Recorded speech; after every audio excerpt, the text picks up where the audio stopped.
So hello, and so we're gonna hear a piece of music um, by Bartok.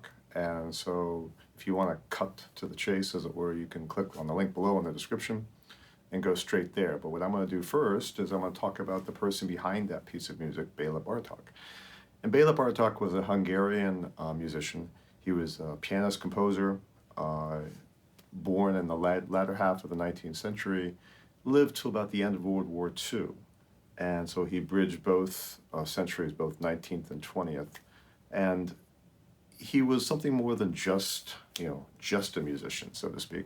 But he was a significant composer, certainly, and a talent.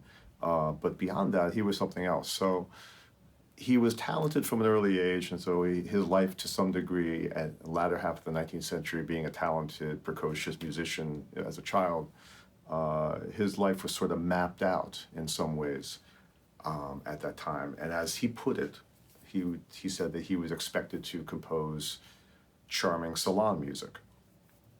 But early on, he developed a certain affinity for folk music and wanted to reinvigorate his local Hungarian folk music traditions and sort of re-energize maybe music in general in that kind of way. Um, and so he was surprised to find out when he started to investigate that as a young man that the things he thought were Hungarian folk songs were in fact music of the Roma community, who were city dwellers in the local town that he lived in. And that set him down a road trying to figure out, where did some of these things that I thought were Hungarian folk songs, where did they come from? Where did these different folk traditions that I was aware of, where did they really come from? Were they really what I thought they were?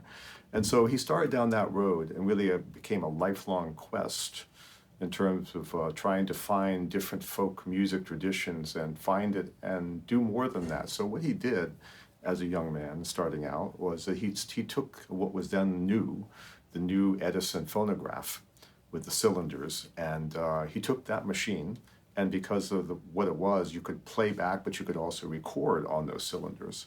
So he took the machine out and started to record the different folk traditions of particular people in a particular area, and record it and then transcribe it to different instruments, sometimes piano, sometimes other things, and catalog it.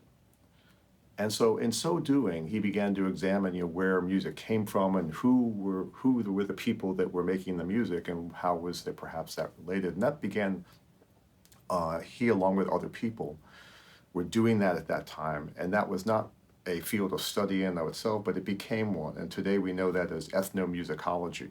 And so he was one of the first to really go down that road, which is examining music as it relates to where it is found, where as in the community, the people, what they believe, what their culture is, what their politics are, how they behave, and relating the music to all facets of that, of life, where it was found.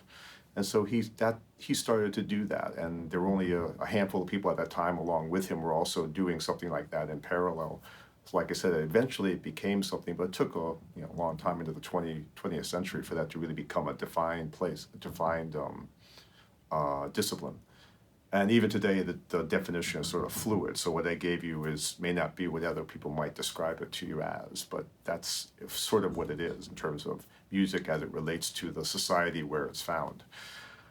Now, Bartok's own music, he composed as well, but it all became suffused with the folk traditions that he found, because he really was focused on the folk music and had particular affinity for it as a kind of an expression that was, as a pushback against what had become maybe a grandiose, bloated, self-indulgent musical traditions of Europe.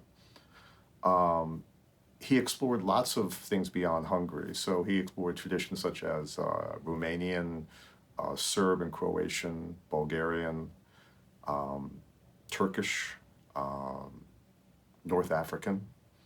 And so a lot of folk traditions far and wide.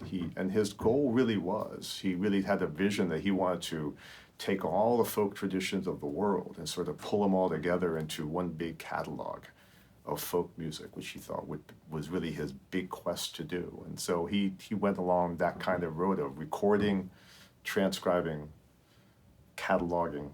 And like I said, it really began a work that a lot of other people then followed in his footsteps. The piece I'm going to play is a piece from a set he composed, I think around 1908 or 1910, called For Children. And it was a set of progressive exercises, primarily intended for beginning pianists, children perhaps. They're relatively simple, but they progress in different kind of techniques. But they're also based on folk songs. So he took one folk song that he may have encountered along the way and used that as the basis for one of the pieces in this set. And he then composed a whole long set of exercises. I'm going to pick one of them, one called a children's dance. And it's about 30 seconds long, so it's short. So I put together a little interlude to go along with it.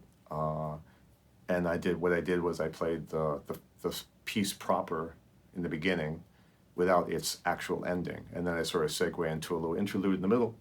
And then you have the piece brought back at the end and repeated with maybe a variation or two, and then with its final ending at that point.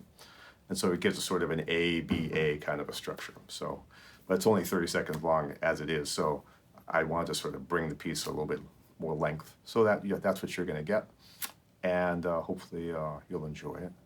Simple enough to play, like I said, for a beginner, but it's a very nice piece in and of itself. And some of these pieces, even though they were for children, they do end up in concert sets after a while. Obviously not then, but as time went on. So they aren't, not something that you necessarily would just be giving to a student, but they are things to be enjoyed as well.